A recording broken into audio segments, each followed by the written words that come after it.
Welcome to the What If podcast with your hosts, Spencer Worth Davis and Ryan Copperrood. Hey, what's going on? It's Spencer. We had to pull a bit of an audible this week because Ryan is sick. He caught a nasty case of Ebola and has lost his voice. Oh man, I hope you find it. So instead of getting part 2 of our What If the World Ends series, we are going to be bringing you an episode that we did live a couple weeks ago with our buddies Eric Mayson, Sean Anonymous, and Chance York, talking about what if you could record your dreams. So yeah, enjoy that, and we will be back next week with part 2 of What If the World Ends, talking about some crazy doomsday prepper stories. So enjoy. Peace.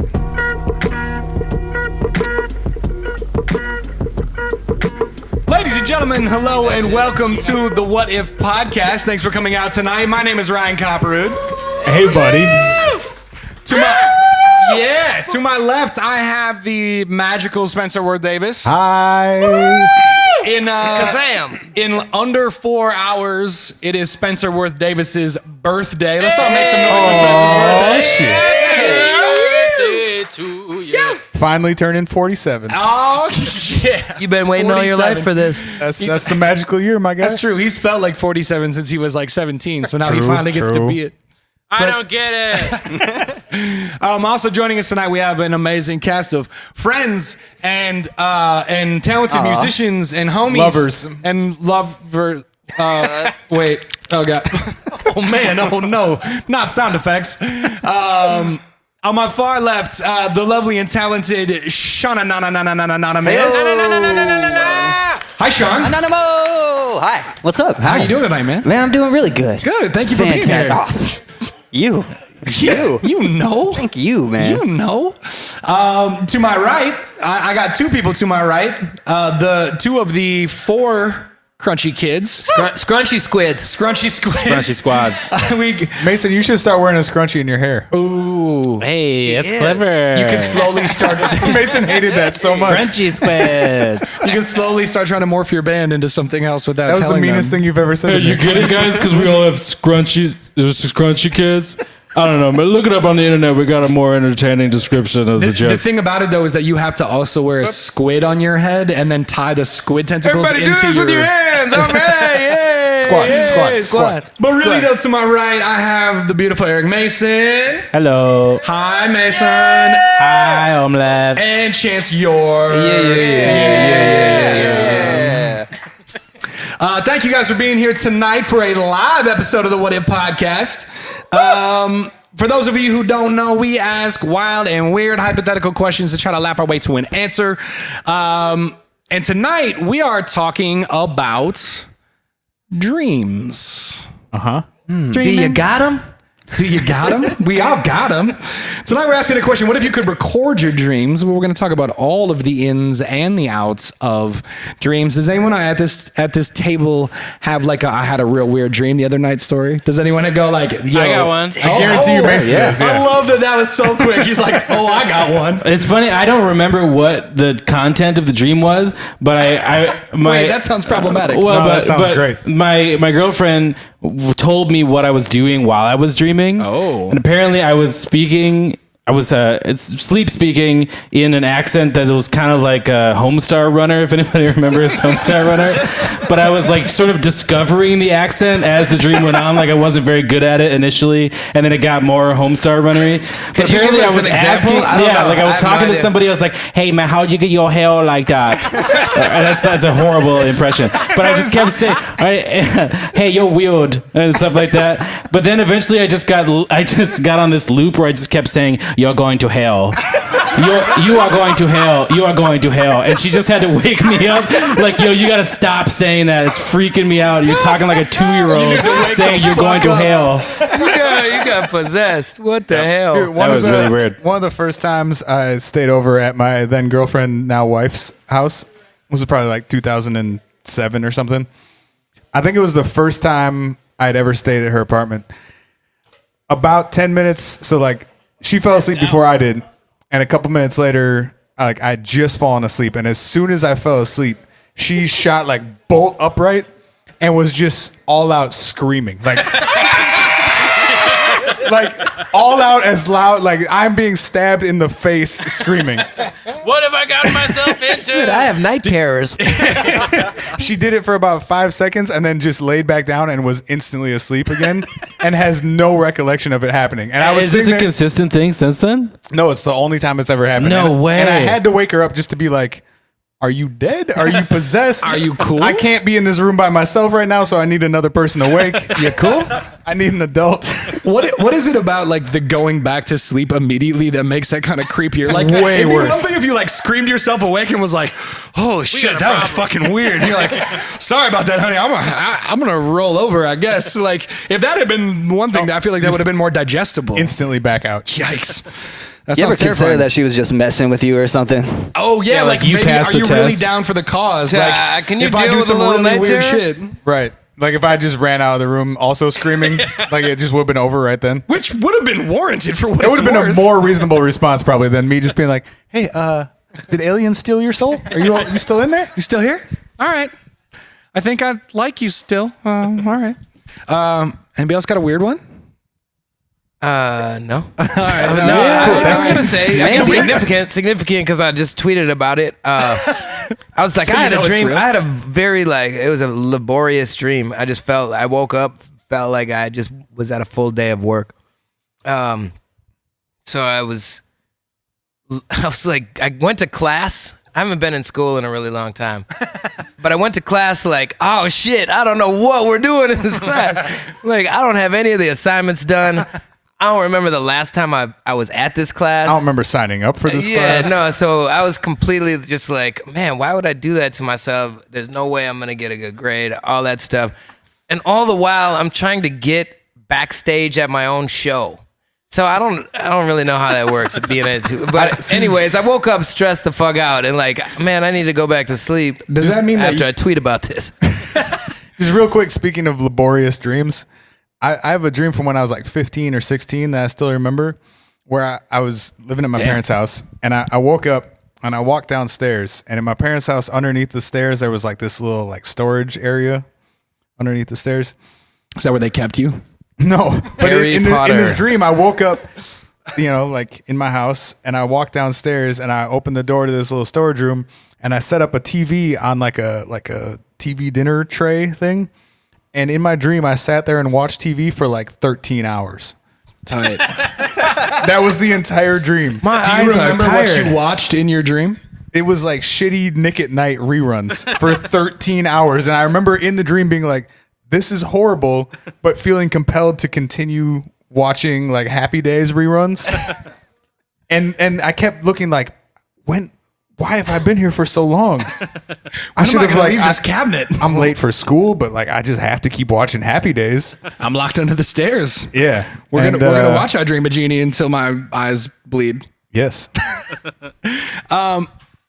So I want to know: does anyone here know what a dream is? No. Well, Is it I know related what to the consciousness? experience of it is, but I don't know what the definition of it is. I know that I get like a little bent on definitions, but I feel like they're the most succinct that's things great. that we have as like a society to like talk about a place to thing. start. I It's feel just like they're words, man. Words don't mean anything. Yeah, right. To a bunch of writers on the stage. He's like, words don't mean shit. true. All right, so the internet will tell you, will save you the Google, that a dream is a succession of images, ideas, emotions, and sensations that usually occur involuntarily in the mind during certain stages of sleep. The content and purpose of dreams are not fully understood, Oh, well, that really helps. Thanks for laying that out. though they have been a topic of scientific speculation as well as a subject of philosophical and religious interest throughout recorded history. Oh. It all makes sense now. Where does religion come into this one? How's that a religious interest? That's how God speaks to you through dreams. Oh, prophetic, duh. prophetic Yeah. dreams. Right. Of course. Angels visit you, and Never had a religious experience It in a could dream? get, wanna have yeah, your it could guys' easily get, dreams. it you could ever had get the spiritual. entirety of a holy text revealed to you while you were sleeping? binary? All the time. I'm just fighting naked zombies and stuff like that. That could be a religion. cool. Yeah. I'd go to that church. I would not go to Those that hymns church. would be sweet. Brains, I could see how it brains. could be spiritual just because the nature of consciousness is still unknown. You know, Complete. like it's like, is consciousness being created by the biochemical stuff going on in your head, or is that a And- receptor? Is it making a receptor like a television receiving Antenna. a signal. Right. And there have been many sort of revelatory experiences that have been taken from dreams, like people inventing Let's get into things. them right away. Yeah. Oh, okay. Hallucinations. Yes. No, we're going paranormal right away. Fuck your definition. Yeah. I'm gonna drop one Santa stat. Claus took mushrooms. I'm gonna drop one stat on Drop it a before stat. we get there. One stat, just as one more baseline thing before we get in. All I need is Mushroom Santa. Mushroom Santa. So you only dream in REM sleep, right? That's the No. rapid eye movements. Not No. Well, You dream in For the most part. light sleep too. Because you said right at the end, I feel compelled to agree with you. okay, that was the point. But They actually just discovered that you. I'm sorry to no, you're fine. You're fine. lampoon this, but the REM dreams you have are actually different than the dreams you have in light sleep. That is true. But that you do have dreams in light sleep. They just discovered. That is true. But I guess for historically, as far as we've understood dreams, that like the deepest or most like clear dreams are often in your REM sleep. Sure. So you spend. so we can move No. I just want to drop this stat really quick. So most people spend 1 or 2 hours a night in REM sleep. That can obviously differ. If you've been on a massive bender and you sleep for like 16 hours, you're going to do more of that. But all things told, that adds up to 5 years of deep dream sleep throughout the course of your life. So you spend 5 years of your like existence as a human being in deep dream sleep. Oh, I've already been there, man. In dream years is like 1,000 right years. now. Yeah, exactly. Because so much time passes, That's like right? 3 million episodes of Happy Days. Spencer, dude, wouldn't it be the worst if you had not just like a recurring dream, like, oh yeah, I have that dream every once in a while, but every night you go to sleep. That's all I can do in my You dreams. just dream that you watched 13 hours of Happy Days reruns in a cabinet under your parents' stairs over and over and Dude, it's over like again. it's like the that movie we were watching yesterday, Science of Sleep. Yeah. The We did Michel watch that. Gondry movie. Every night, I think I've seen the that. movie's big hands. amazing. If It's you a haven't great seen movie. it. But every night, the dude dreams that he has a cooking show on which he has like a cooking TV show where he has to, in front of a live audience, cook up whatever dream he's gonna have that night. Whoa. Yeah, And he's like it's brilliant. throwing like throwing odds and ends like beads into a pan and shit. If I had samples, I would play them for you. Do we not? No. Oh, Let's just You know, be shit quiet for a shit little happens. while. You can Wait, put but that do in we have- post. No, we got nothing right now. You know. Oh, we got do very quiet we samples. got things. Was that Luigi? No. It was the sometimes I always fail kid. So Mushroom Santa. Yeah. Okay. So you, Chance, you were talking about how we don't really understand what consciousness is, and therefore we don't totally understand what dreams are or where they come from. Right. There have been Hell yeah. many examples of Mason. You were saying like revelatory dreams. One of those is Einstein actually had the initial idea for his general theory of relativity in a dream, where he was walking around on some farm and saw a bunch of cows lined up against an electric fence, and the farmer turned on the electric fence and shocked all the cows at the same time, and where Einstein was right. In the dream, Einstein was mad about it, right? And because from where he was saying, he saw all Says these. the dude that invented the nuclear bomb. Well, he also told people not to use it. Right. In his defense, That's what electric fences are for, He didn't though. invent If you're not physics. shocking cows, why do you have an electric fence? Right. He didn't invent the electric fence. Let me finish. Okay, the story. sorry. I'm a little wasted. He sees Hold on a second. Einstein didn't. moral high horse talking about shocking Einstein invented cows, huh? So he sees all got my cheeseburger to thank. he sees all these cows get shocked at the same time, and he's like, "Man, this farmer is a dick." And he goes and confronts the guy, like, "Hey, man, why are you shocking all these cows? Like, leave them alone." And the farmer explains to him that from where he was standing when he shocks the cows, because he was like at a different angle, he sees them all get shocked at different times, and it's like all the cows are doing the That wave. is the nerdiest dream I've ever heard of. Right, and that was the first time that he had the idea that maybe people see things at different times based on their location, Whoa. which then like 15 years later or something morphed into the theory of relativity. Wow. Einstein There are lots of invented cows, though? Yes, that's the takeaway from shout that out story cows. for sure. Yeah. Oh, shout out. We have other prophetic stories of people thinking about inventing or prophesying things in their dreams. Yeah. Which would you like me to tell more? Yeah, he's ready. Tell me another one. Yeah, you got another one? James Cameron had the idea for the Terminator in a dream. Whoa. He was working. Yeah, right. Was it the dream scene? No, like the whole concept of the Terminator was based on a dream that he had. I have sci-fi epic dreams. I feel like so many Write 'em people down and wake make up and movies they're like, about 'em. "Oh, I gotta make a movie about that." Like, my mom is the leader of the resistance of people that haven't gotten cybernetic upgrades yet. This could sell at the box office tomorrow. It's so relevant. So, But do you guys ever document stuff from your dreams? Sarah hell Connor. yeah. Can I finish my Terminator story Okay, first? Terminator. If you must. So he was working on this horrible horror movie about flying piranhas. Whoa. Yeah, that was the, Sounds like a hit these it was days. the first movie that he ever directed. I don't know if horrible's the Well, right it didn't. It was not a box office smash, by the way. And he was working on like the edit of it. It was in post production, and he got really sick, and so he left and he went home and he was like in bed for a couple of days, and he had this crazy dream where there was some apocalyptic end of the world situation in some urban area, and out of the rubble of this burning building, he saw this half cyborg, half human being crawling towards him. And he went home and he woke up and wrote it down, and eventually turned it into the story of the Terminator. He also wrote down that he wanted O.J. Simpson to play the Terminator. Whoa, that would have been a different And, movie. and he tried to cast O.J. as the Terminator, and it was deemed too unrealistic because no one would believe that O.J. was killing people. No. Where'd you read this? Too soon? Don't worry about it. too soon. Yo, OJ's innocent. Wait, is that real? By the way, and his son Since is when the do we number one. question the veracity of things that we say on this podcast? Right. This is A true. lie was born. Yes, exactly.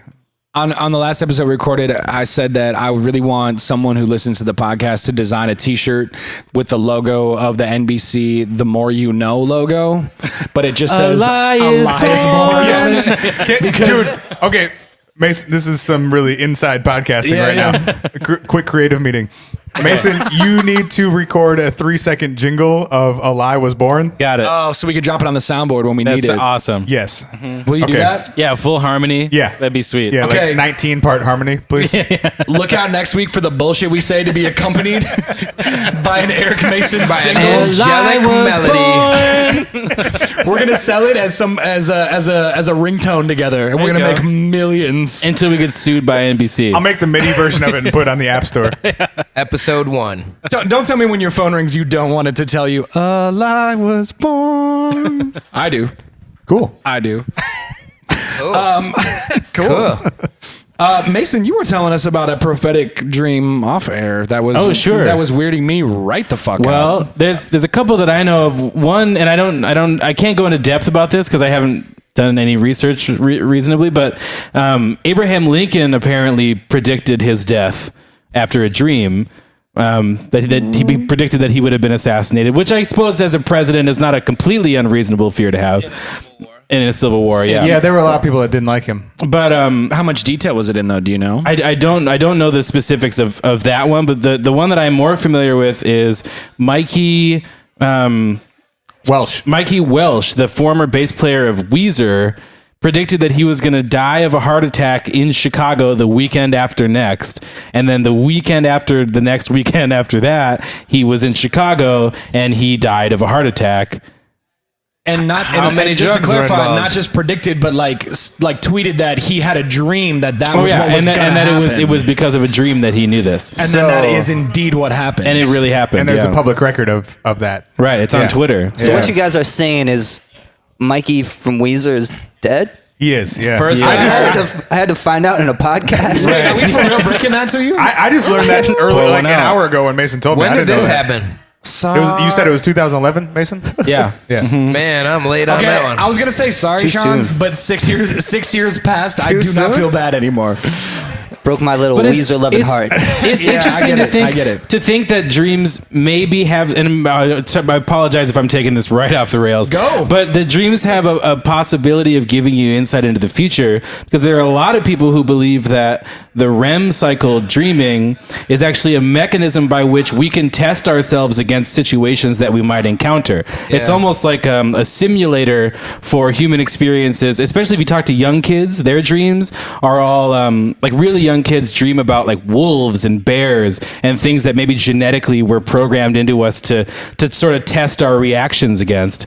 And there's a lot of thought. There are a lot of people who are researching sort of like what we dream about and whether or not we can be more successful at encountering situations in real life if we've dreamt about them, if we've like tested ourselves in REM sleep. But there's this guy who did this experiment where he made somebody play this skiing video game, where the whole goal of the video game is you're downhill skiing, you're supposed to go on this slalom course.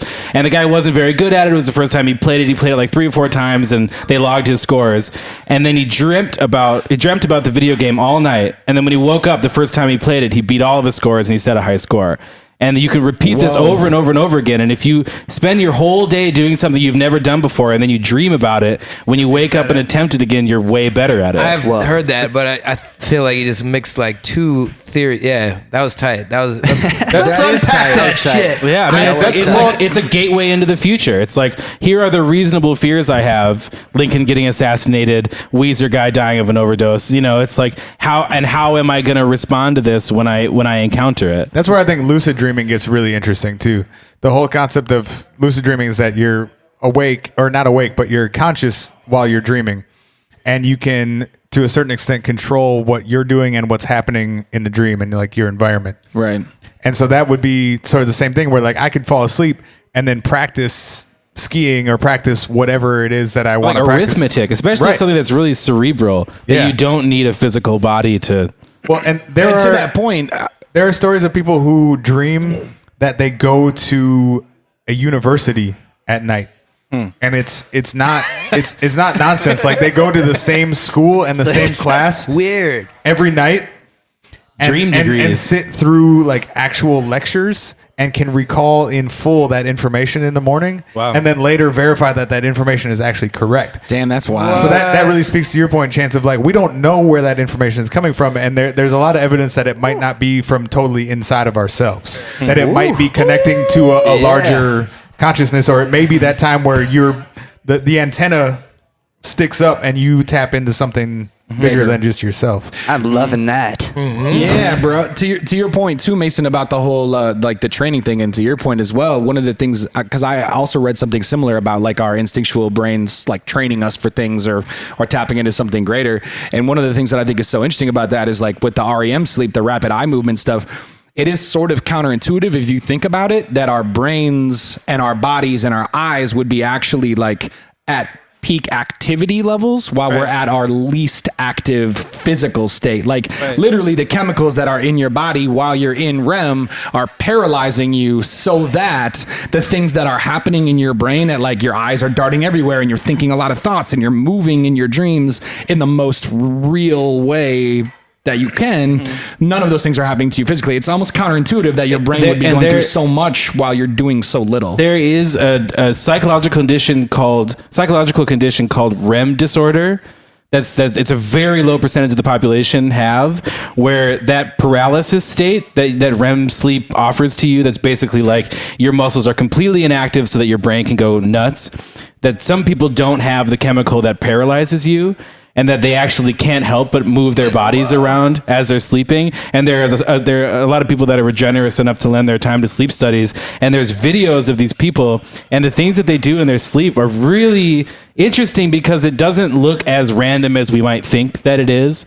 A lot of people are responding to things that are in front of them. Like there's one guy who has a heart monitor on his finger, and he thinks it's a cigarette, and he's smoking it as he's dreaming. Sure. And they've done tests on cats and dogs where they give them surgery that like stops that gland from producing whatever that chemical is that paralyzes you. And when cats dream and when they move around, and when dogs dream and move around, they are doing the things that they're dreaming about, but it looks very logical. It's not nearly as random. Well, because you'd think that if you could allow your dreams to invade your physical state, you'd think that it would be super random and that you'd just kind of be talking gibberish. It'd be nonsense.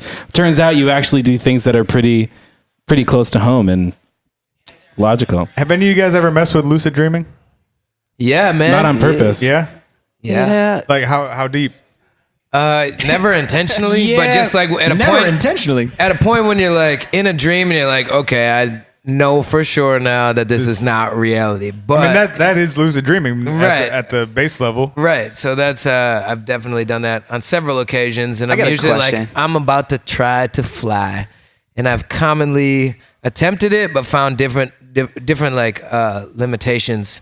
Like one time I could fly, but only for long enough that I had to like stop and hock a loogie or some shit. And, like the more that I was flying, the more phlegm there was, and I just had to like land so I could hock a loogie. Or, like, Because you can't spit while you're flying. some obviously. weird shit. Yeah, like No, it's too heavy. The Dream phlegm is logic. holding him Yeah, down. yeah. He couldn't get up. some like sort of random just I limitation. can only fly until the praying mantis puts pickles on my juice burger.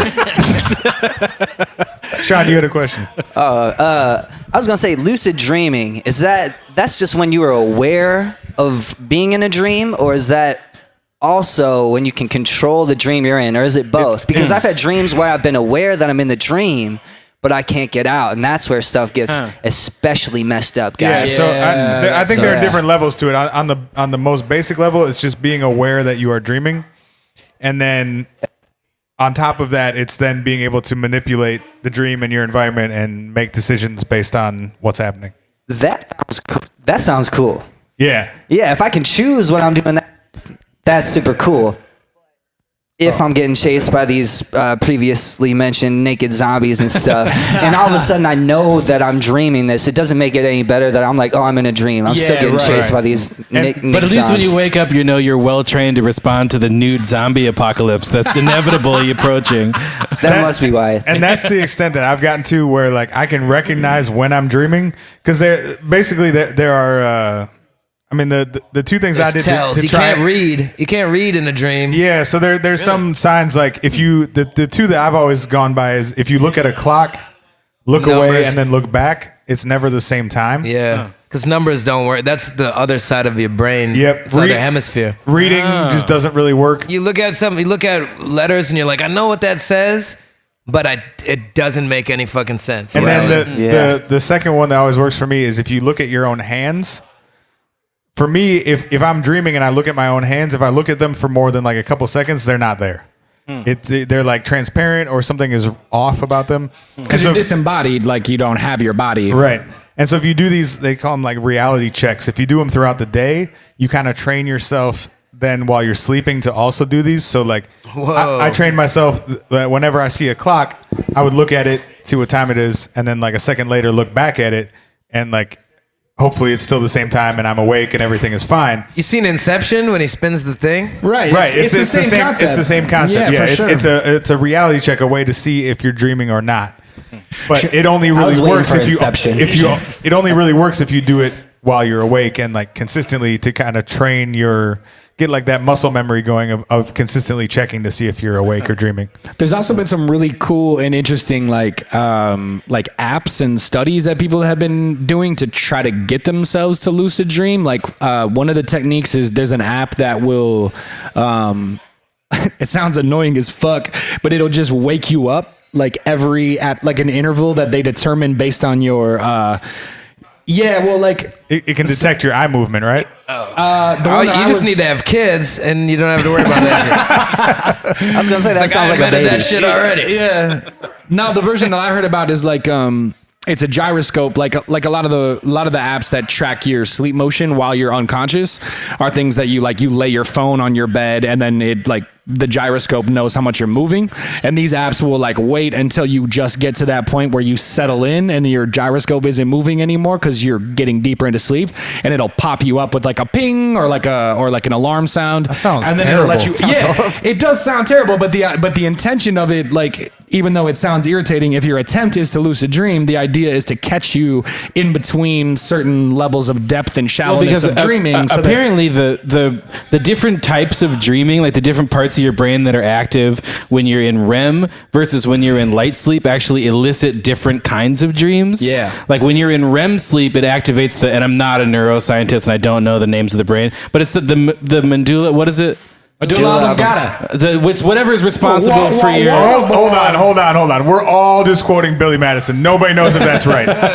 You're all full of shit. It's the part of the central part of your brain that it's responsible for most traumatic experiences and negative emotions. It's whatever that part is. That's the part that's the most active during REM sleep. So when you're REM dreaming is when you mostly get nightmares, traumatic memories that you have to relive, really hard things that you have to deal with. And light sleep is much more like free association, random, like a lot of the sex dreams are in light sleep, or just sort of like random things that you have to deal with. So there are a lot of people that think that if you are awakened during your deepest REM sleep, that you bring those emotions with you into your waking life.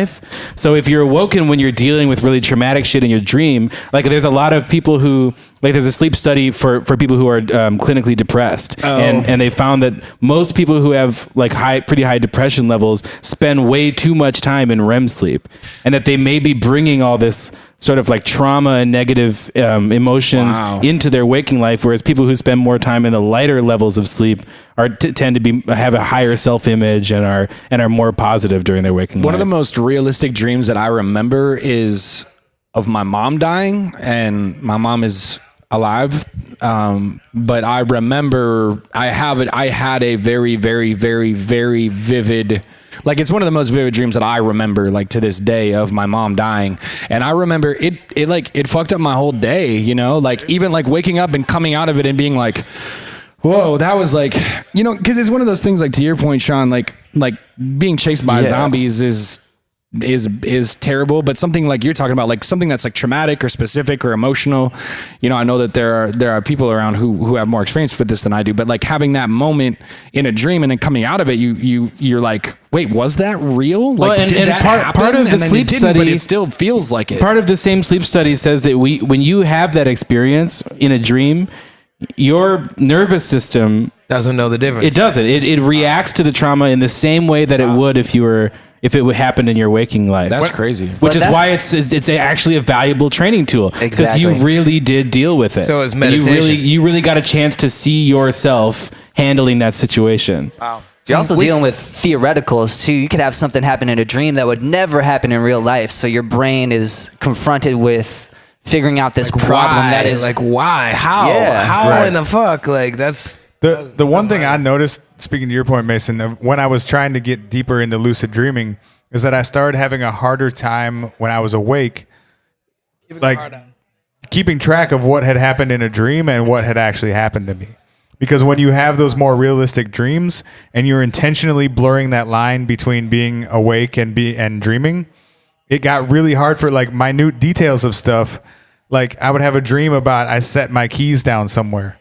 And then later when I was trying to find my keys, I'd be like, wait, I thought I put them on my dresser. Well, because and what's so interesting about that, and this is like a random thing I'm going to pull into this conversation, but people who have been blind since birth dream without sight, like they dream with the senses that are available to them. And your consciousness, for all intents and purposes, is the sum total of all of your senses, right? So if in a dream you're hearing, seeing, smelling, feeling, and tasting, how is that different than your waking life? Totally. I mean, what do you have to differentiate other than the fact that sometimes the clocks are a little bit fucky? You know what I mean? Fucky compared to what, though? Yeah, exactly. It's no different than saying the clocks when you're awake are fucky, because you only have one point of comparison. Which is why I think it's so tempting to map so much meaning onto dreams, is because it seems to me like there isn't really much of a difference. And then when you do go through, when you have nightmares like that, I mean, it really does. It really affects you. And especially when you first wake up and you're like, you have to tell yourself it wasn't real. You're like, oh, shit. Man. Dude, I had a dream where I had to kill my brother and bury him under the floor in my house. Oh, wow. It wasn't God, a dream. Dude. Right. And Did you? I don't think so. I wouldn't say it on the podcast, at least, if I did. But it was like some Edgar Allan Poe shit where I had to like cut him up into pieces and bury him under the floor in my house. And it was one of those dreams where time was stretched out, where it was probably a 5-minute dream, but it felt like an entire day in the dream, where you get like really deep into one specific setting. Mm-hmm. And I woke up and I couldn't go back to sleep. And like that whole next day was really fucking messy. Bad. Yeah, I bet. Really messy. There's a couple cats at this table who have had a version I meant of emotionally this. messy. Yeah. Not literally. Oh no! Oh no! There's a couple cats at this table who I know have had a version of a dream that I have never had before, but sounds like the worst version of this. Which and this goes back to your like, is this a thing or is it not? I know actually both Spencer and Mayson, you guys have told me these stories independent of this show, but that concept of having a dream that is really shitty and terrible, and you're like trying to claw your way out of, and you wake up and you're like, oh fuck, that's great, I'm so glad that's not happening anymore, but still are in the dream. Oh yeah. So that has never happened to me, but you guys have both told me like petrifying stories of this happening to you. Dream in a dream. A dream in a dream. Yep. Like Yeah. Inception. And also the Basically opposite, the where premise for Inception. you have a dream that's so good that, and then you wake up and you're like, oh, you know what? There's no fucking way that's possible. Like you have a dream where like I'm your still great, broke. your Fuck. great aunt always promises money. to buy you a video Right? game system every time you say the word tomato or something like that. Then you wake up and you're like, oh yeah, that's actually not very reasonable. That would never happen. But my God, was I excited about it before I woke up. In a perfect world. You know? Right. I think you told a story once about there was chainsaws involved. The version that you told there was chainsaws involved. I don't remember was either of me, these stories, bro. but I That don't was even remember the me. one that I told you. That was when I quit did I smoking have weed. this in a dream? Did you dream this? No, I think I told you about this. Did you dream you about tell- Chance's Yeah. dream? Did you guys share a dream? Back in high school, I quit. Nope, this is totally Chance's dream. Yeah, I quit smoking weed because I was on probation. Yep. And people told me, they're like, yo, when you quit smoking weed, it's really going to impact like your sleep cycle, and like your dreams are going to be really vivid. Yeah. And I had a dream in a dream, and it was terrifying. Yeah, it was like clown, little yeah. people with chainsaws just chasing Bad me. combo. Like just insane, like straight out of a bad horror movie. Either one on its own And is then fine. I like woke up. I was like, I gotta go tell my parents about this. And I opened my door to the hallway, and there's another one like, ding. And I'm like, fuck. I woke up like instantly because I was like, no, like You guys, But then when I woke up that time, I was skeptical. Yeah, you're like you're checking every cupboard in your house. Like I know there's a little person with a chainsaw in this For sure. cupboard. Like, For Man. sure. I You have too guys- many levels deep. anybody else had weird dreams based on substances or lack of substances? Lack of. Weed usually. I usually don't dream when I'm on weed. You're You not guys ever supposed dream to. on weed? Yeah, try to No, have I a never dream. remember them if I smoke. Anybody I'm ever- a really bad Do you know dream there's some chemistry rememberer involved in general. that? So it was explained to me that your dreams are so like vivid when you quit smoking weed because it's a similar group cocktail of chemicals that's released when you smoke weed, and you actually drain it. So your dreams aren't as vivid and stuff when you smoke regularly, but then when you take away the weed, then these It all chemicals are rushes back And, in. and makes I sense. think when you get high, you don't reach REM sleep as easily. That's why you're not supposed to sure. smoke right before Right. bed. Also smoking cigarettes too, because that it affects your heart rate, and if you have any stimulants before you go to sleep, it'll make your sleep cycles go in different times, so it's harder to get to REM sleep. I remember that from high school. Shout out high school. Hey, that was- Yeah. I Hey, learned if high school's something. listening. What's up? Anybody ever taken Vicodin before bed? Yeah, dude, Vicodin and Percocet both give you fucked It's up dreams. awful, man. And I they're took- dreams that you slip into instantly. It's like you're awake, and within like 5 seconds of like slightly closing your eye, your room is full of like 400 cats. Yeah. You're like, Dude, whoa, whoa, whoa, that whoa, sounds whoa. great. So I was It's almost like an overlay on Great. top of reality before Yes. you go to sleep. Yes. I was 17 and got prescribed Vicodin for the first time. I had like some like jaw surgery. Those were the days. And it was the first time I'd jaw ever surgery. taken Vicodin, and I took one of them, and I went to bed like an hour later, and had this really long, elaborate dream where there was no explanation as to why, but it was understood that I had to have sex with Rosie O'Donnell. It was like that. Somebody's got to. Right. Somebody's got to do it. It wasn't even somebody though. It was like somebody had to, and we decided it's you. Sorry, but you're taking one for the team. You lost You the gotta- lottery. It was like that episode of Black Mirror where the dude has to have. Oh, has to fuck a pig? come it was like that No, dark that's though. just disrespectful. No, I didn't. I don't mean that in like a Rosie O'Donnell is a pig Sidebar, way. though? I mean it in like that was like the context of the Sidebar, dream. Well, you though, can't get like, out to of see it. Did the you world, know you that have to that? do Yes, this. Did yes. you know that And really I've never taken happened? Vicodin again. No. That Black Mirror episode where the Prime Minister of England has to fuck a pig. Apparently, Spoiler alert. that really happened. Time out. You gotta give us a little more than that. Yeah, you can't So just say apparently, Rewind that what's track. his name? The guy that Tony Blair. Yeah. That guy. was, Big fucker. was a part of a fraternal order when he was younger in college, where one of the initiation rituals was inserting your member into the mouth of a pig. You said. I've heard about this. I think that's the really first time I'm for pretty sure member being that said on the happened. podcast. Yeah, we have not said member on the podcast so far. Is a giant dick. We have said that Thanks a for couple times. clarifying, Chance. In mouth? That seems dangerous. It was a dead pig. Oh, Like a pig that was seems also dangerous, but in a different way. A pig that had been roasted on a spit that you were gonna. Is that worse Eat or later. better though? Well, guys, I gotta go.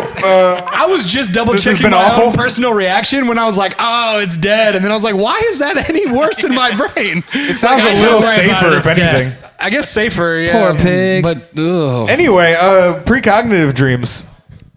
Do you have some? Just anything other than pig fucking. I'm sorry I got took it it. there. I guess What we is a could. precognitive? I realize I brought us there, but Where you now it's see my the duty to future. bring us out. This is your fault. Let's define it. Seeing the future in Yeah. a dream. Yeah, Precog. what is it? Oh, Cognition of something that's about to happen. Yes. Nailed it.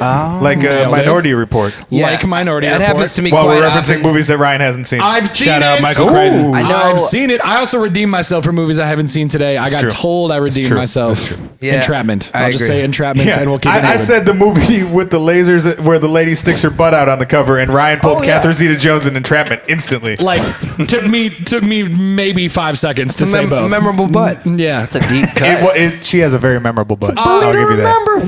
When you're 13 and you're watching Catherine Zeta-Jones put her butt in the air, that is a formative experience for everyone. To remember.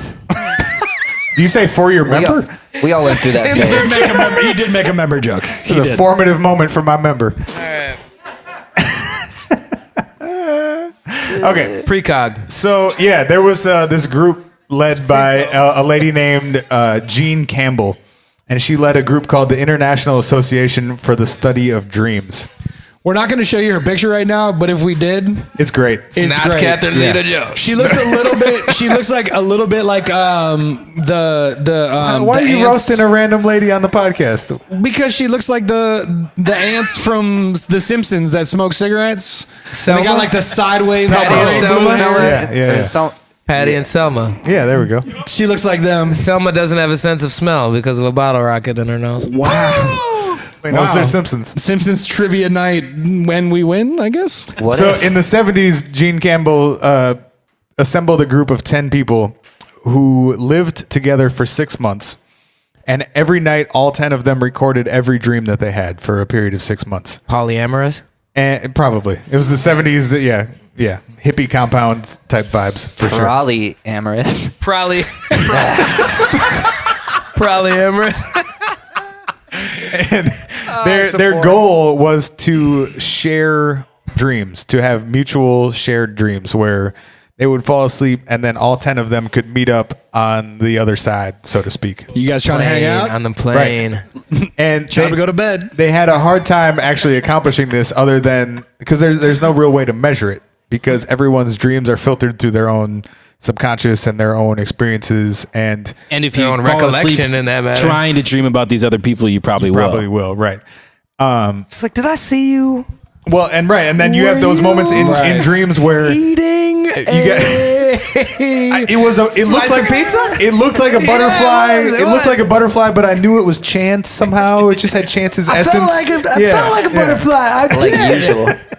So made a joke, and it sounded like a chance joke, so I'm pretty sure it was chance. Big Dick. Whoa. It was a butterfly, but it had chance's member. As far as I remember. How do you know that? Don't worry about it, bro. recognize that. Seen it in I've real life, seen but a statement or two in my day. I said that statement was unmistakable. That's a, Oh no, proboscis. Is that you a know butterfly that's a part? plant joke, Proboscis. right? They're related. Plants and butterflies are related. Oh yeah. Yeah, well, in Talk a about statements and proboscis. They're in a symbiotic polyamory. Anyway, their goal was to have a shared lucid dream where they could meet up at night and hang out because they didn't get enough hanging out during the 6 months that they lived together, apparently. Yeah. And they didn't have much success because of all the subconscious, the kind of ambiguity of the whole thing. But they kept in touch after this through like this online forum that they put together. And they pulled in other people who were interested in dreaming and lucid dreaming. And in 2001, when the September 11th attacks happened, on this sort of like online forum community message board that they had assembled, several of them reported having precognitive dreams of the September 11th attacks, and like pretty detailed. So I'm gonna just read verbatim from this report of one of them.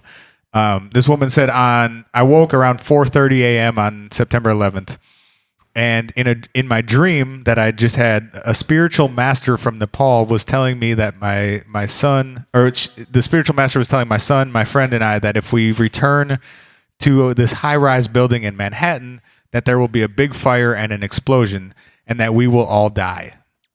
We will be born into piety, he tells us, and that we are ready to become vessels. So she had a dream the morning of September 11th that if she returned to Manhattan to a high-rise building, she would die in a fiery explosion. And this was recorded before the attack happened? Yeah. Wow. So she woke up that morning, typed in to this message board, like, here's this weird dream I had hours before the September 11th attacks.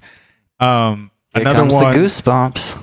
Yeah, another one from someone on this message board said, last night a friend of mine dreamed that he sat waiting high up in a sports stadium, wondering what kind of event had been planned. He looked out into the distance and to his horror saw a huge plane crash into a city and entirely destroy it. Next to him in bed that same night, his partner had dreamed that she was caught in a building in which there was a raging fire and everyone was screaming and trying to get out. Wow. ESP, man. When you are sensitive, you can. Yeah, I believe that shit. I believe. Wow. And so when we start talking about like recording dreams, and I don't know if maybe I'm jumping the gun here. I don't know what time it is, but when we start talking about recording dreams and what would be the potential value of recording those dreams. Well, you never know until you do it. Right. So we don't have data on any of that. Maybe we have two examples from a message board of, a community of maybe 100 people, but maybe there were 1,000 other people that same day that had similar dreams. And maybe there would be, if you extrapolate it to a big data level, maybe there would be some trends that we could identify in terms of like lots of people are dreaming about buildings exploding. Lots of people are intuitive, and given a grant, like a huge amount of data, you could probably surmise things that would happen in the near future. Yeah. And there are definitely some people that are trying for this, which is kind of an interesting part about it. There have been, so we were able to find like 4 or 5 versions of this, but there are people who are essentially trying to create bigger, better databases of what mass groups of people are dreaming about in order to potentially be able to like call back to those types of things like you guys are talking about, like the intuitive shit. If we have enough reports of something on a day or a date or a time period, I mean, there are like you can go to psychologists and you can talk about people who are having PTSD without having specifically traumatic events in their life while there are traumatic events happening in the world. So like fire bombings of cities, and then there are people worldwide who are having post-traumatic stress disorder or super traumatic dreams that are not necessarily connected to a specific event they've had in their life, but they're absorbing that event from a broader universal scale. Man.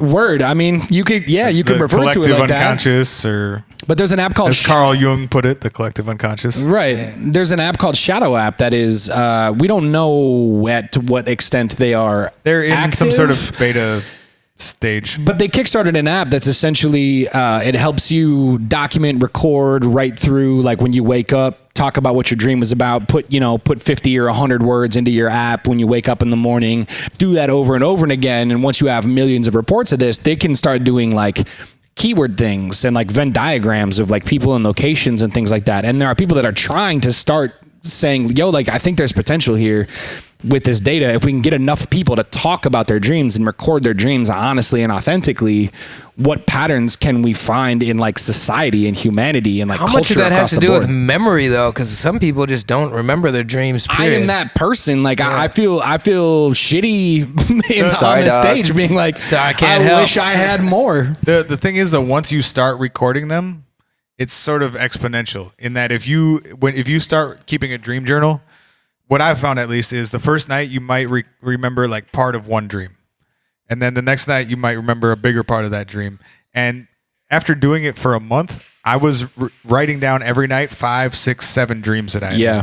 I had a psychology professor who made me do a dream journal as well. And her whole thing was you can actually recite a mantra to yourself as you're passing out that says, I will remember my dreams. I will remember my dreams. When I wake up in the morning, I will remember my dreams. And if you do that long enough and you do the, like you said, like the process of actually writing it every morning, you do. I mean, I was like, by the time we were done, we had to do it for a full semester.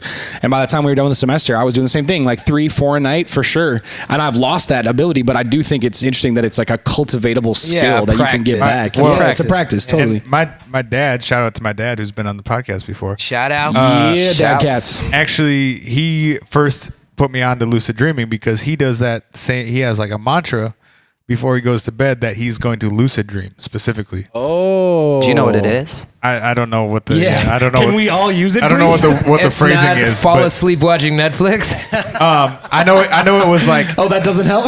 I know it was a phrase combined with a visualization though, where he visualizes a stage and curtains opening every night so that he's going to intentionally act something out when he falls asleep. I love that. Yeah. And it works for him that now when he falls asleep, he can choose to either like control the direction of his dream or just kind of like recede into it and be a part of the bigger environment. Man, you got a cool dad. Yeah, He's a pretty Your dad's on righteous some, dude. he's on some Yeah. cool shit. Big dad. Big dad. Papa cats. Big dad cats. So there have actually been a couple studies into the precognitive side of dreaming. I think it's probably a pretty hard thing to get funding for because, like we were talking about earlier, Mayson, there's no outcome that you can really monetize. It's such a new science too. Yeah, neurology and the science of recording thought or dreams is so new, and I think there's a lot of people who are responsible for funding, and we won't name names, who don't understand the value of sort of like aimless research or just research for the sake of exploration. Yeah, like how many cures for diseases have been discovered by researching something completely different? Where it's like you just I want to see how this would fall if I dropped it onto sand, and oh my god, I just cured HPV! Like holy shit, right? You know. So there haven't been very many of these studies. I don't think that happened. Oh my god. I don't think that it was a specific example. It's a great example, though. I was born. So there's a guy named Dr. Stanley Krippner from Saybrook University. Yes, Krippner. Saybrook. And he did a study specifically on precognitive dreaming, where he got a bunch of volunteers for this study, and every night they would have their normal sleep cycle, but they would intend to dream about something specific. So they would go to bed thinking, okay, tonight I'm going to dream about whatever, birds. And they would be awakened several times throughout the night to relay their dreams to someone who was recording them.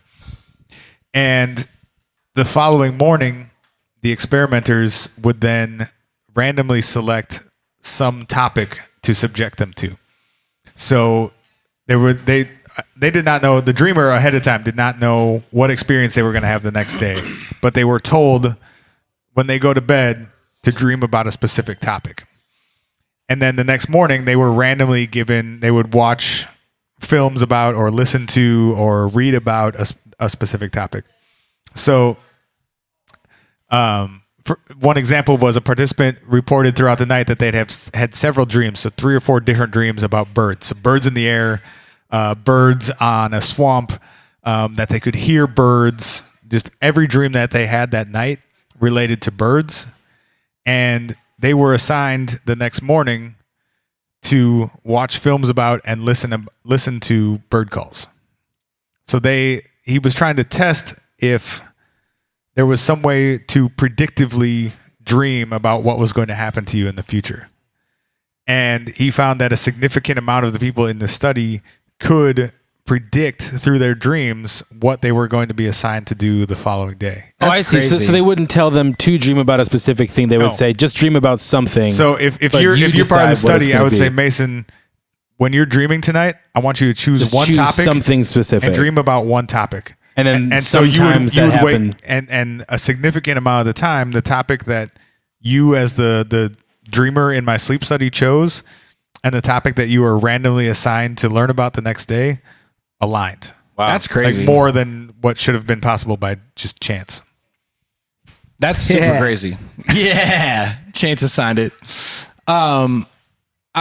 I think that's kind of an interesting, like, so it works forward and it works backwards. Like, to go back to the app tech stuff, there are cats that are doing things where, like, you can basically play sounds into someone's REM sleep version of sleep, and they'll report having experiences the next morning that are related to, so like you I think everyone's experienced that to some extent. Like totally. your alarm's going off and you're on a submarine and you're trying to figure out why your submarine is sinking. Right. And, Yeah, exactly. Yeah. But your phone is ringing. Yeah. Totally. Or like you can just play, but the crazy thing is you can play things like beach waves, and then when you wake up in the morning, or like beach waves, and we wake up in the morning, you're like, I was hot. You know, like people express like sun on them, but it's not necessarily like I was on a beach. It's just like weird kind of neural connections between those things. And it's interesting how it kind of goes both directions. You ever fallen asleep watching a DVD and then the menu music just plays on repeat? Man, the first time you wake up and it sounds super weird. Yeah, you're like, what the fuck? The first time I watched, I feel like I've listened to this my whole life. The first time I watched Twin Peaks,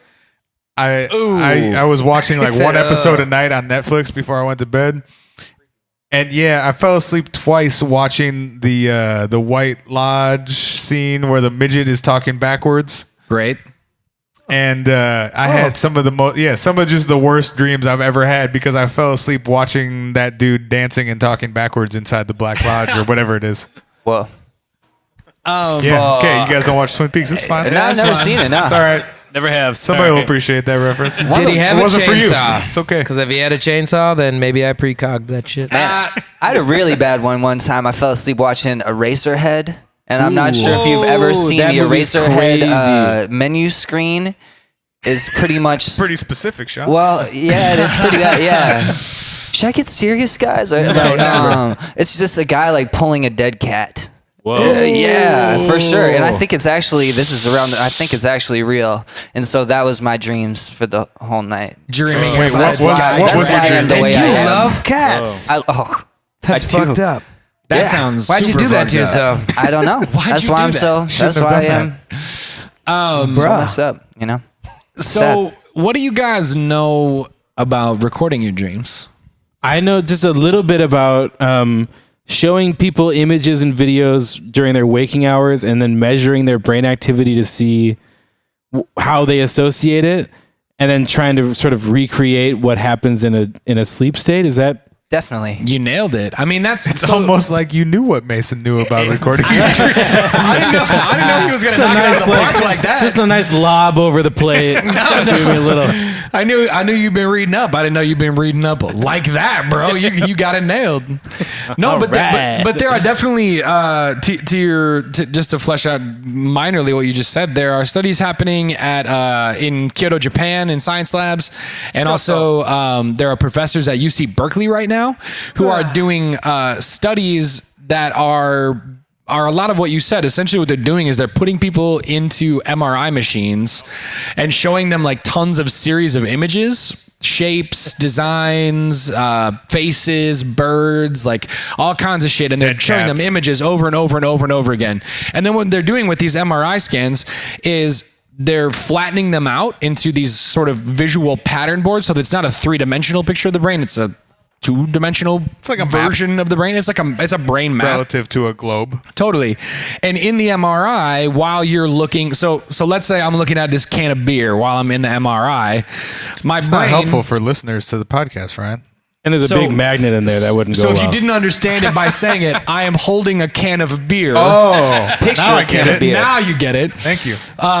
So if I'm looking at this can of beer, my visual cortex in my brain, just like across the board, is firing in a certain way so that my map looks a very specific way when I'm looking at this can of beer. And then you can show me, I'm now holding a remote, Spencer. Oh, thank you. So if you're looking at a remote like the one that I'm holding, my brain would also fire in a certain way. And you could do that over and over and over again for people to show them tons of different shapes and designs. And then what you do I'm just sort of saying more about what you said is, is basically Watch when their brain while they sleep. exactly and when see they're those not patterns. looking at anything, but their visual cortex is showing those same two-dimensional flat patterns, and you can try to reassemble Beer can.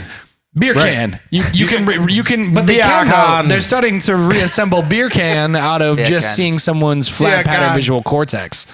But how much do you get from that, really? Like, you can see dude, if somebody here we sees a go. monkey in their dream, but you can't tell if the monkey's So here we go. happy with them Check or this like out, if though. they're conversating. Look behind you, Sean. And Okay, for those so- of you, Yeah, for those okay. of you that are not in this studio audience right now, this is a YouTube video called Vision Reconstruction. So this is the UC Berkeley professor, and we got some audio here too.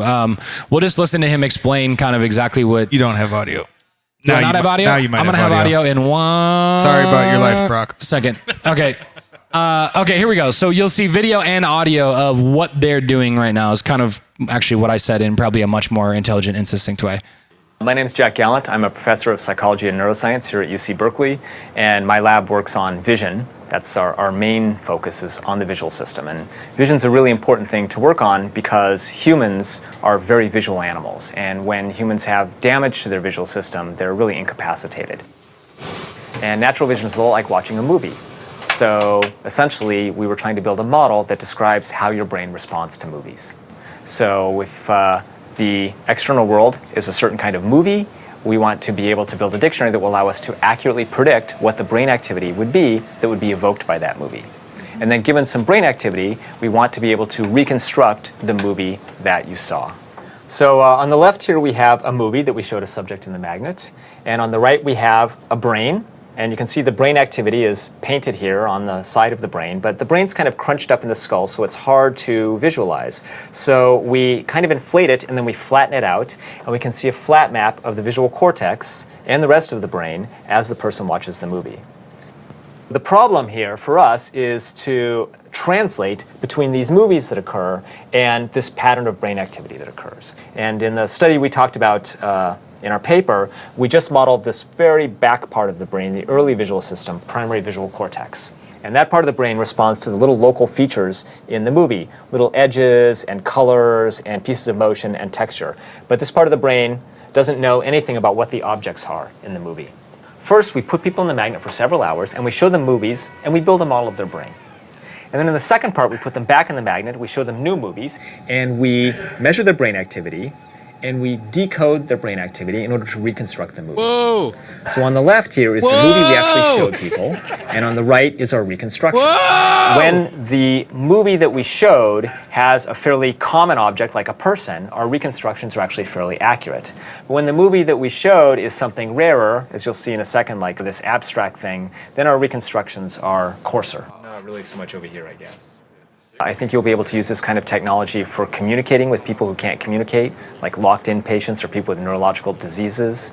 I think you could maybe use this in some forms of psychotherapy or dream analysis. I think there's a lot of potential clinical applications for this. When this model worked, we were very happy because it was really quite surprising that it would work at all. Why did you do We're the only study taking then? snapshots of the brain every 1 or 2 seconds. And We were pretty our sure this wasn't gonna work, but we did it reconstructions anyway, of and then it movies worked. happen at the Science. movie rate. So that's much faster, and there's no reason one would think that this would work. And in fact, most of our colleagues just told us this would never work. So it was pretty surprising and satisfying. So when it actually screw At UC you. Berkeley, Man, this is I love how the Roxanne guy Shots that- fired. I love how the guy that studies dreams looks like he hasn't gone to sleep. He does look like Skeletor. This Y'all are shallow as fuck. This image is this is another bad. this is a study in Kyoto. I'm not going to play the video, but this is just you can see how they're doing something, but it's a much simpler version. The other version is using some of Google's DeepMind stuff to parlay image on top of image over and over again until it thinks it's getting something closer to what the brain map saw in the first place. Yeah, some people have done a version of this where instead of trying to reconstruct the image, it searches the internet for related images and then like overlays them, sort of like DeepMind does. Right. And then this one you can see is like obviously they're reconstructing what they were presenting in the Games. first place as well. Part of me feels like if I if there are certain dreams that I have that if they were ever accurately reconstructed, it would do real damage to me. So, I mean, I know you're not entirely joking. No, I'm absolutely 100% serious. Yeah. I think they're so well tailored to my own personal anxieties and terrors that if I ever saw them during my waking life and I didn't have the option of immediately forgetting them like you do most dreams, I think it would really do lasting damage to my psyche. There's just no coming back. For real, because I made them and I know what I'm terrified of. Right. You know? It would ruin exactly one person. Right. Exactly. Yeah. It's tailored to ruin you, Eric Mayson. Well, I don't know if I want to sign up for that. So that's the interesting part of it. So one other like really quick element of this that they're doing, and the concept is almost entirely the same, but it's a machine that's been patented by Motorola, which is owned by Google. If you didn't know, I didn't know until I read that. Motorola still existed at all. They do, and they patented something in Flip 2007. My two-way. Or two-way, yeah. Beat me. Hit me on my beeper. Hit me on my beeper. Where you at? It's a vocal sensor is what it is, and it's actually a vocal microphone that you paste onto someone's neck. And if you think about it, when we're thinking about language, we're not talking, but you think language, right? Like you think words in your head, and there are physical things that are happening in your face and in your throat that. So if I tell you to think the sentence, I have to go to the store tonight before I go home, your tongue and your throat move in a way that think about those words when you're not actually saying those words out loud. Even if it's like minuscule, small muscle fractions. So the sensor that Motorola has patented is a sensor that is designed to recognize those very, very minuscule muscle patterns. So that I don't understand. Sean's driven. So that what you could do is if you wore this, let's say you, Mayson, wore this patch on your neck and it was connected wirelessly and transmitting that data for an entire 30 days. When you go to sleep and when I you're would dream about having a patch on my neck. you might Check out this cool neck tattoo I got. And what you will say is, check out this cool neck tattoo. And what they'll be able to do based on the like sub-audible throat and tongue muscle spasms that you're having while you're thinking language in your dreams, they'll be able to translate those into words and sell that to Facebook. Maybe. I was going to say, also translates to no filter. But the idea is the same as reconstructing images, right? It's reconstructing the language that's happening in your brain as well as the visuals. And if you can Literally, it's like reading your mind. And then Mason's Facebook statuses are all going to be Homestar Runner quotes. You're going to hell. You're going to hell. just every 10 minutes, you're going to hell. You're going to hell. You're going to hell.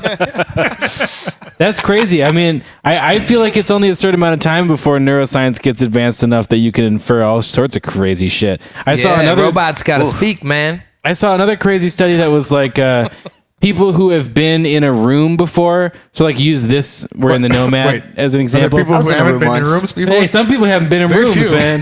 Check it out. People that Count yourself privileged to be among the people who have. True. Real talk. But it would come in handy in murder investigations or just any sort of criminal investigation. I've never been here. So if you've been in, say, like my living room before and a crime occurs in my living room and you claim you've never been there, they can test to see which parts of your brain light up when you've been in a specific setting before. Oh, wow. When something is familiar and when something is tied to a traumatic event. And they can either bring you into the room and measure your EKG levels, or they can create a three-dimensional representation. Yeah, exactly. And then measure your brain chemistry and see if you have this sort of reaction where it's like, oh yeah, this is all familiar and traumatizing. That's definitely some Michael Crichton type precog crime shit. I forget where didn't he write The Juror? The study was done, but there was a study done where they were trying to basically do that, but transfer that memory from one mouse to another. Whoa! So they had a mouse run some sort of maze where if they went in a certain direction, it was like really scary, right? So the mouse, there was something that would like shock the mouse. Dude, mice are the fucking pioneers of science. Yes. True. Dude, Yes. pour one out for all the mice that have sacrificed their physical well-being for the advancements of our selfish technology. Uncle Mouse! Shout out to Uncle Mice Mouse. are the tip of the spear. Man, you're talking like the mice martyred themselves, though. Like they Yeah, they didn't even have the choice.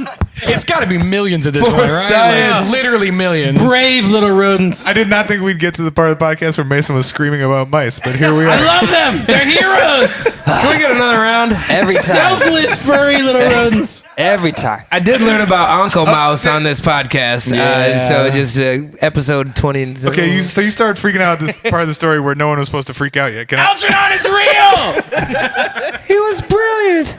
So this one mouse ran this maze and he turned right when he should have turned left and he got shocked, right? So then this study, they managed to extract that memory of turning right and getting shocked from that mouse and transfer it to another mouse who had never been in that maze before. They dropped that mouse into the maze.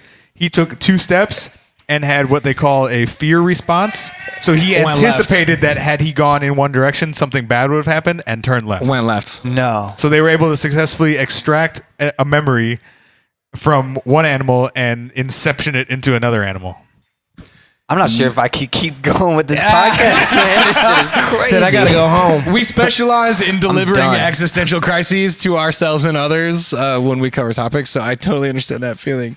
But it does make you How think. did they know how to do? That's insane. Yeah, I wish I knew How more they about the doing it? Yeah, I was specifics of gonna that, say. but Wow. What are they using? TV? probably, I mean, science and magic are kind of the same thing at a certain point Absolutely. anyway. Especially in There's a neuroscience. great Right. Yeah. There's a great quote by a neuroscientist that says the only sufficiently developed science is one that is indistinguishable from magic. I think that was that's Isaac Asimov, but you were close. I don't think it was, but thanks for participating. Schwarzenegger was in Terminator. Classic Asimov, am I right? Uncle Mouse. It was probably Uncle Mouse that said it. Well, on that note, I think that's about our time, isn't it? Can we spoof our own? Can we spoof memories into other people's heads? Spoof away. and Soon dreams enough. into I'll other people's spoof heads. into people's heads all night. I've been spoofing at him. Oh man, is that our time? Yeah. Do we got to kill it? Okay, we got to kill it. This has been the What If Podcast. Make some noise for yourselves for coming out tonight. Thank you so much. And if you couldn't join us live, just play this while you're sleeping and join us in your dreams. Yeah, we'll be there. We'll be there. You might be able to weigh in on the conversation. And then you can email us at hi@whatifpodcast.com or 612-246-4614 if you want to leave us a voicemail. Sean Anonymous, thank you for joining us this evening. Hey, thank you. Sean, is there anything you want to shout out, talk about, allude people to, send a destination you want to send people on the internets? You know, just Google it. It's Okay. there. Yeah, Sean. My name is Sean. Hi, I rap. Come check me out. I love you. All right. Thank you. Chance York, thank you for being here tonight. Dude, you know. Yeah. We do know. We do know. Anything you want to shout out? Anywhere you want to send anybody on the internets? Yeah, I think there's a strong relationship between deja vu and coincidence and dreams. Yeah. Yes. Especially with the precognition type shit. Yeah. So whatever you Google those 3 words together. yeah, and yeah. And lastly, but certainly not leastly, Eric Mayson. Hey, Thanks for joining us tonight. You're welcome. Anything you want to shout out? Anything you want to send people to on the internets? Yeah, I'll go ahead and be vain since nobody else took the bait. Let's do I'm it. doing a show May 25th at the Turf Club. It's going to be really rowdy. There's a bunch of dance bands. I'll be there. Bands full of dancers and weird stuff, performance art. It's going to be great. Dope. May 25th, Turf Club. 60% of the people on stage right now will be there. Bingo. I'll be there. And shit, Sean and I will probably show up too. Yeah. Thank you guys one more time for coming outside. This has been the What If Podcast. Y'all be good, stay safe, and we'll see you next week. Bye-bye. Hey. Love you, bye.